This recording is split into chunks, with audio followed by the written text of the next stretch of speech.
শুক্কুরে শুক্কুরে ৮ দিন হয় নাই। সে সাকিবিয়ান দাবি করে সাকিবের সব ব্যাপারে অতি উস্কানি দেওয়া, মানে ২ দিন পর ঘেউ ঘেউ করা এই বেটি। এই বেটি জানে না মানে কার জন্য সবচেয়ে বেশি ক্ষতি হয়েছে সাকিবের। আর সাকিব বেটির কথা শুনে মনে হয় যে মার চাইতে মাসির দরদ বেশি। মনে হয় যে সাকিব খানের মা-বাবাও এতটা সাকিবের ভালো চায় না, সেই চায়। এখানে তো ডাল মে কুছ কালা হে। এই মহিলার কথাবার্তা, ভাষ্যচরণ দেখে কিছু না আন্দাজ করা যাচ্ছে। এই মহিলা যে কতটা থার্ড ক্লাস টাইপের, হ্যাঁ? সে বলে বুবলির জন্য নাকি সাকিবের সবচেয়ে বেশি ক্ষতি হয়েছে।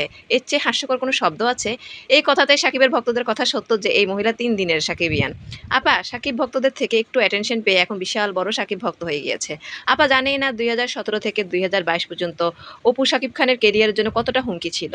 আপা জানেই না এই আন্টি মানে আমাদের ওই ফারজানা আন্টি জানেই না সাকিবকে চলচ্চিত্র থেকে নিষিদ্ধ করতে অপু বিশ্বাস শেখ হাসিনার কাছে অনুরোধ পর্যন্ত করেছিল। আপা জানেই না যে আওয়ামী লীগ ক্ষমতা হাতে ব্যবহার করে সাকিবকে ধ্বংস করার জন্য অনেক নেতাদের কাছে গিয়েছে কিন্তু পারেনি।